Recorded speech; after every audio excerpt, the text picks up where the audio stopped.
네, 여러분 선물 다 좋아하시죠? 네, 저는 선물 참 좋아합니다. 많이 주세요. 예, 선물 싫어하는 사람 없을 겁니다. 저는 이 선물을 받는 것도 좋아하는데 선물을 경품을 타는 거를 굉장히 좋아합니다. 그래서 좀 제 사생활을 하나 공개하겠습니다. 저는 요즘 시대 청년들과는 달리 저는 라디오를 참 즐겨 듣습니다. 여러분 라디오 많이 들으셨죠?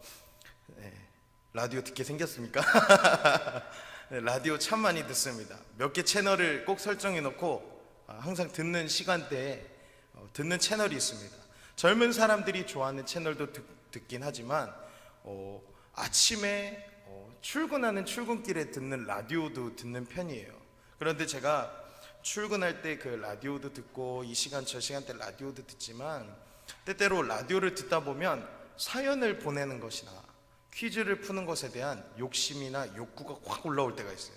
그러면 주저하지 않고 핸드폰으로 그냥 퀴즈를 풀어요. 정답은 뭐뭐예요. 사랑하는 뭐 누구요? 나를 뽑아주세요. 나 너무 힘들고 지쳤어요. 이걸로 위로를 얻고 싶어요. 이러고 사연을 보냅니다. 그러면 그날의 선곡표의 당첨자 확인을 볼 수 있거든요. 그래서 문자 짧은 거에 50원입니다. 라디오 홍보대사도 아니고 라디오 얘기만. 그래서 한 월 200~300원 정도 쓰는 것 같습니다. 그렇게 많이는 아닌데 한 5~6번 이렇게 문자를 보내곤 합니다. 그래서 신기하게도 경품이 당첨이 될까요 안 될까요? 맞습니다. 저 지금 5월이잖아요. 벌써 4번째인가 지금 3번째인가 당첨됐어요. 많이 듣죠? 여러분 자주 이용하세요. 그렇게 이 선물 당첨될 때 이 기쁨이 있더라고요. 경품을 딱 됐을 때 제 이름이 쓰여져 있거나 번호 뒷자리 쓰여져 있을 때 됐어. 무슨 어디 대학 합격 한 것처럼 됐어. 네 됐다고. 선물이 막 무슨 소금 세트, 저랑 어울리지도 않는 무슨 세트, 한방 샴푸 이런 거 오는데 어쨌든 좋잖아요. 그래서 그렇게 선물을 받을 때 참 기쁘고 설렙니다. 여러분도 아마 그런 느낌 아마 다 받으셨을 거라 믿습니다. 오늘 우리가 읽은 성경 본문에는 하나님께로부터 따뜻한 선물을 받은 한 인물이 등장을 합니다. 그게 바로 누굴까요? 아론입니다. 여러분 아론이 어떤 사람인지는 여러분 성경 많이 읽으시고 또한 최근에 바이블 하이킹 시간 통해서 우리 창세기 출애굽기부터 쭉 이렇게 해가지고 아마 이 말씀 잘 알고 계실 거예요. 그는 지도자 모세의 형이었으며 이스라엘의 대제사장이었습니다. 그런데 사실 이 아론이 처음부터 대제사장이란 칭호를 얻지는 않았었습니다. 처음에는 아론이라고 하는 사람은 어떠한 사람이었게요? 바로 말쟁이였습니다. 조금 고급스럽게 표현하면 대변인, 변론가 이 정도로 좀 표현할 수 있을 것 같습니다. 출애굽기 3장으로 이렇게 딱 돌아가면요, 하나님이 호렙산에서 모세를 부르실 때 떨기나무가 불에 타지 않는, 떨기나무가 아카시아 나무래요. 근데 그 나무가 타지 않는 것을 보고 놀라 자빠졌을 때 그때 하나님께서 모세를 부르시지 않습니까? 그때 모세는 그 소명 앞에 처음에 하나님 앞에 어떻게 반응합니까? 거절합니다. 난 못해요. 하나님 전 할 수 없어요.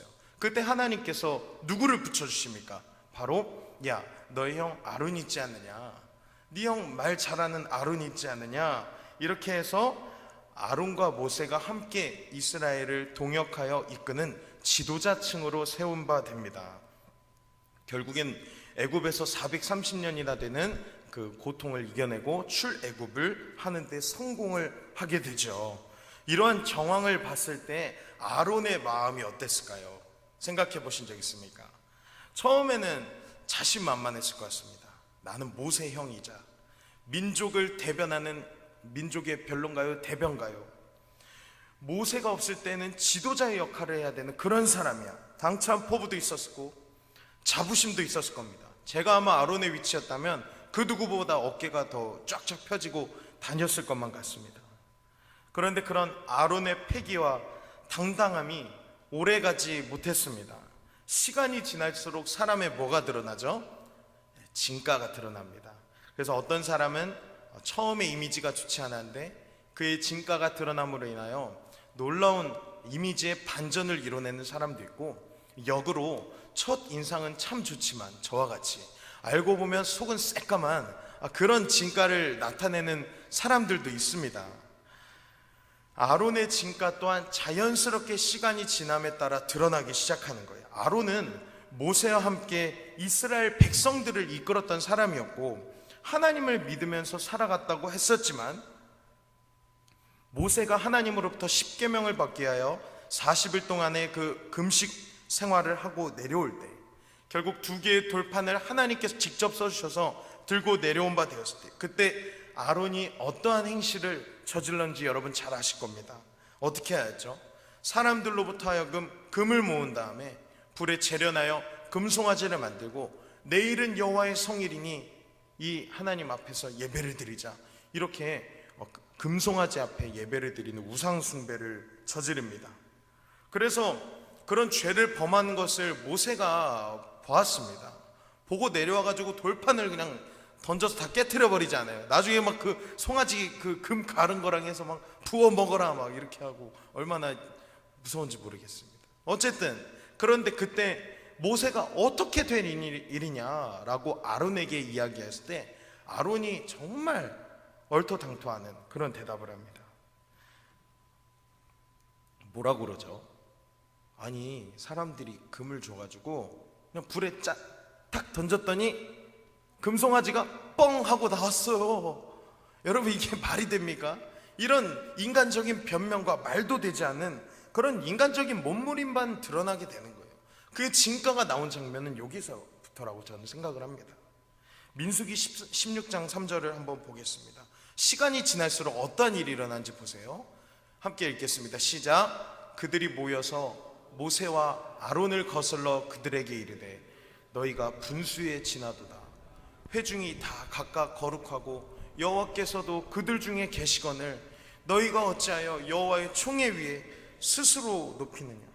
시간이 지날수록 모세와 아론에 대한 리더십의 문제가 드러나기 시작했습니다. 모세와 아론을 심지어 거스르는 지도층이 이제 나오는 거예요. 누구였죠? 고라와 250명의 반역자들이었습니다. 그들이 일어나서 너희 위에만 하나님의 임재가 있느냐? 우리 위에도 여호와의 구름 기둥과 불 기둥이 있다. 우리도 인도하시는 분이 하나님이시다. 어찌하여 여호와의 총회에 너희만 스스로 높아지려 하느냐? 라고 하면서 모세와 아론을 거스른다라고 나와 있습니다. 여러분, 고라가 누군지 아세요? 그 가족 그 구성원을 살펴보면 모세와 아론의 사촌 동생격입니다. 고라는 가족이에요, 가족. 그런 가족에게서 반역을 꾀하는 일이 발생하게 된 겁니다. 그런데 그때 모세는 어떻게 해야 되냐면 민수기 16장 4절을 보시면 이렇게 나와 있습니다. 함께 읽겠습니다. 모세가 듣고 엎드렸다가, 모세는요 즉각적인 반응이 성경에 나와 있습니다. 듣고 바로 엎드립니다. 듣고 하나님께 기도하기 시작합니다. 성경은 말하고 있습니다. 그러나 그와 거의 같은 위치였던, 거의 동등한 위치였던 아론은 어떠한 언급도 나오지 않습니다. 이것이 바로 드러난 아론의 진가인 것 같습니다. 결국에는 그 고라와 그와 함께했던 250명이 땅이 열리고 그들을 삼켜버려서 그들이 땅 안에 꺼져 죽게 되는 그런 비참한 역사를 경험하게 된 것 아닙니까? 저는 여기서 처음 그 아론의 당당했던 마음과 지금까지 아론의 진가가 드러났을 때 이 흘러갔던 아론의 마음의 심경의 변화를 좀 묵상을 해봤습니다. 처음에는 자신만만하고 어깨 쫙 펴고 다닐 수 있었던 그의 인생이 점점 시간이 지날수록 찢어지고 힘들어지고 그런 지친 인생으로 전락해버리지 않았을까, 이런 생각을 하게 되었습니다. 자신감은 하나도 없고요. 말 잘한 줄 알았더니 정작 죄를 지은 상황 앞에서 얼버무리고 말도 되지 않는 그런 상황에 자기가 처해진 거예요. 게다가 사촌 동생이 자기의 리더십에 대한 권위를 향해 공격하는 그런 모습. 그러면서 영적 자신감을 잃어버리지 않았을까, 이런 생각을 하게 되었습니다. 여러분, 우리들도 참 신앙생활 하다 보면 이럴 때 많습니다. 하나님을 깊이 만나고 예수 그리스도의 뜻대로 살아가겠다 고백하고 다짐하고 하루하루 살아가지만 막상 삶에 딱 부딪혀 보면 삶에서 일어나는 문제 하나하나 앞에 여러분 우리가 얼마나 진이 빠지고 몸에 힘이 축 빠질 정도로 힘든 시련과 고난이 닥쳐올 때가 참 많지 않으십니까? 여러분 그때 막 스스로 막 극복하고 막 일어나지십니까? 저는 잘 되지 않더라고요. 오히려 낭망하게 되고 좌절하고 이 마음속에 응어리가 지는 것 같고 한숨만 나오게 됩니다. 이것이 바로 인간의 드러나는 진가인 것 같습니다. 그렇게 고라의 반역 사건 이후에 모세가 듣고 엎드렸을 때 하나님께서 다시 이스라엘의 그 12지파의 한 두령들을 통하여 내가 너희들의 한 명 중에 택하여서 지팡이에 싹을 나게 해주겠다, 그렇게 말씀하십니다. 우리 민수기 17장 3절 함께 읽어보겠습니다. 시작. 레위의 지팡이에는 아론의 이름을 쓰라. 이는 그들의 조상의 가문의 각 수령이 지팡이 하나씩 있어야 할 것임이니라. 레위 지파는요, 당연히 누구의 이름을 썼어야 됐을까요? 모세의 이름을 썼어야 됐죠. 그런데 성경에 보면 아론의 이름을 쓰라고 나와 있습니다.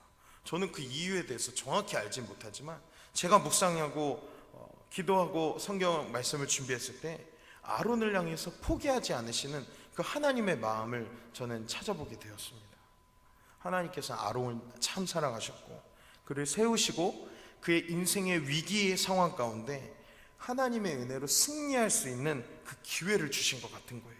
그렇게 12지팡이가 있었고, 그리고 그 다음 날이 되었습니다. 그 다음 날 모세와 이스라엘 지도자들과 수많은 백성들은 그 지팡이 12개 쫘라락 놓인 것 가운데 모두가 기겁을 하게 됩니다. 왜 그런 기겁을 하게 되었을까요? 그저 마른 막대기, 나무 막대기예요.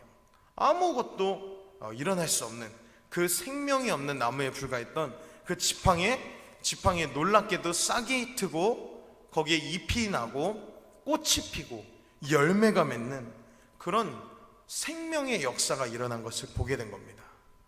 여러분, 부러진 나무까지 보신 적 있죠? 아이들 그냥 장난칠 때 막 하는 그런 부러진 나무까지요. 그냥 똑 하면 부러지는 게 그것 전부입니다. 그런데 여기서 하나님께서 선택하시니까요, 그저 이렇게 똑 하면 부러질 것 같은 그런 나무 지팡이에 하나님께서 싹을 틔우고 잎을 맺게 하시고 꽃을 피우고 열매를 맺게 하셨다.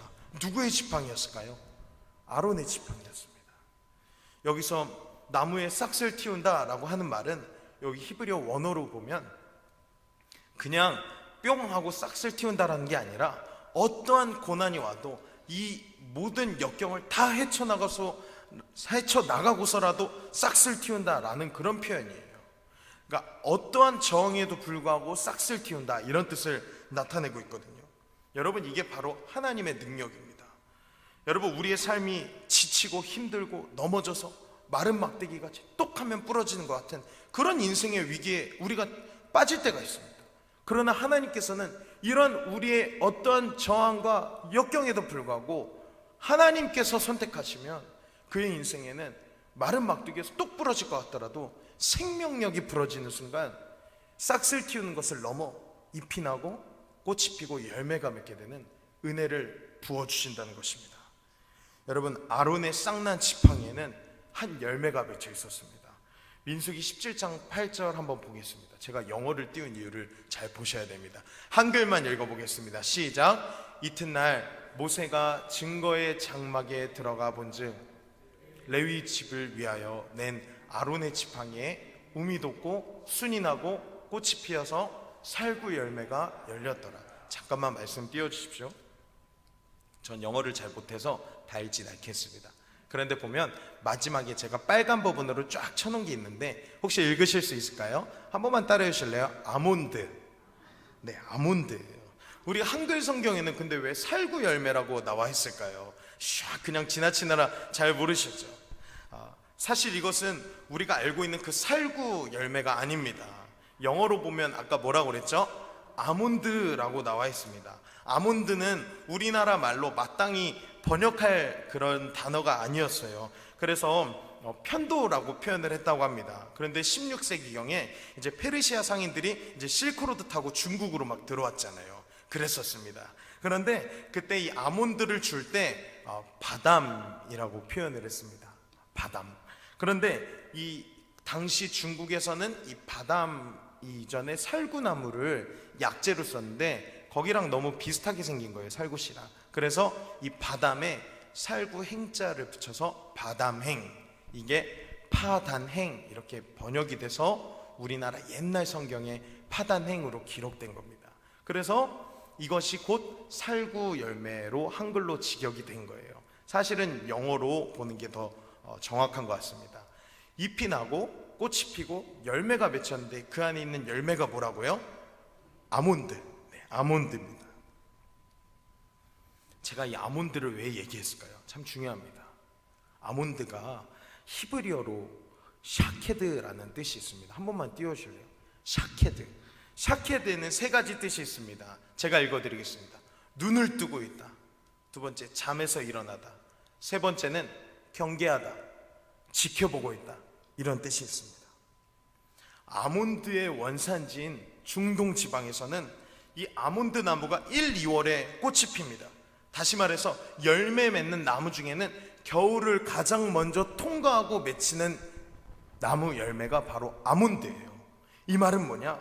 성경에서는 겨울이 보통 이제 죽음을 뜻하는데 죽음을 통과하여 가장 먼저 열매를 맺는 나무가 바로 아몬드라는 사실이에요. 즉 부활의 생명, 하나님께서 주신 새 생명을 의미하는 것이 바로 아몬드입니다. 오늘 아론의 쌍난 지팡이에 맺힌 열매가 바로 이 아몬드였습니다. 지치고 쓰러졌던 아론의 인생, 날마다 삶이 점점 무서워지고 옥죄어오고 내가 도대체 어떻게 백성을 이끌 수 있지 좌절과 절망 속에 살아가는 그의 인생, 그것이 바로 표현되는 것이 바로 마른 막대기 지팡이. 그런 인생 가운데 생명 없이 툭 던져놓은 12개의 지팡이 속에 하나님께서 그를 포기하지 않으시고 오늘 그의 지팡이에 싹시 나고 우미 트고 순이 돋고 꽃이 피어 열매 맺게 하시는데 그 열매가 바로 아몬드. 내가 너를 항상 지켜보고 있다, 경계하고 있다, 내가 너를 포기하지 않아, 잠에서라도 일어나는 것처럼 너를 절대로 놓치지 않을 거야 하고 하는 하나님의 마음이 들어간 그 열매가 맺힌 것입니다. 이것이 바로 하나님의 은혜예요. 여러분 아론이 그 지팡이를 보고 어땠을까요? 제가 아론이었으면 그 지팡이 들고 장막으로 가서 막 펑펑 울었을 것 같아요. 어떻게 아몬드를 맺게 하십니까? 하나님, 수많은 열매가 있는데, 사과도 있고 딸기도 있고 포도도 있는데 왜 하필 아몬드이십니까? 하나님 그만큼 나를 주목하십니까? 하나님 그만큼 나를 포기하지 않으십니까? 여러분, 이 사건 이후에 하나님께서 민수기 18장 5절에 제가 3번역으로 준비했는데요, 제가 이 말씀 읽고 참 많이 울었었습니다. 우리 함께 읽어볼까요? 시작. 성소 안에서 하는 일, 제단에서 하는 일은 너희만이 할 수 있다. 그래야만 이스라엘 자손에게 다시는 진노가 내리지 아니할 것이다. 제사장으로서 하나님과 가장 가까이 할 수 있는 성소에 들어갈 수 있는 그 유일한 직분을 받은 사람이 바로 아론과 그의 아들들이었습니다.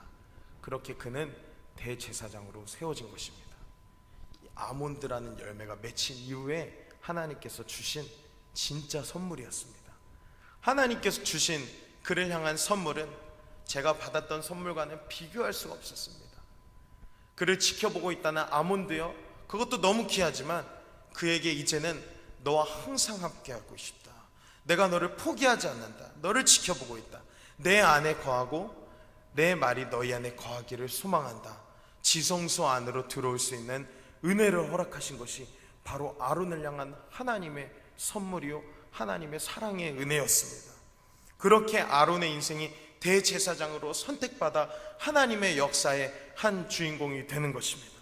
사랑하는 여러분, 삶을 살아가다 보면 여러분 우리 참 얼마나 힘드십니까?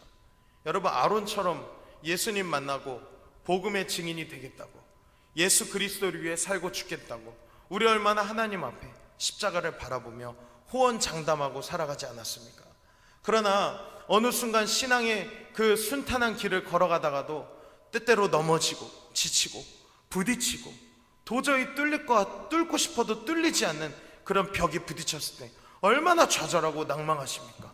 누군가는 건강의 문제로, 누군가는 인생의 우환으로, 누군가는 가정 안의 불화로 여러 가지로 우리 인생에 하나님께로 나아가고 싶어도 우리의 힘이 없어서 나아가지 못해 마른 나무 막대기와 같은 인생을 살아가고 있는 여러분, 그러나 오늘 이 시간 하나님께 여러분의 마음을 다시 내려놓으십시오.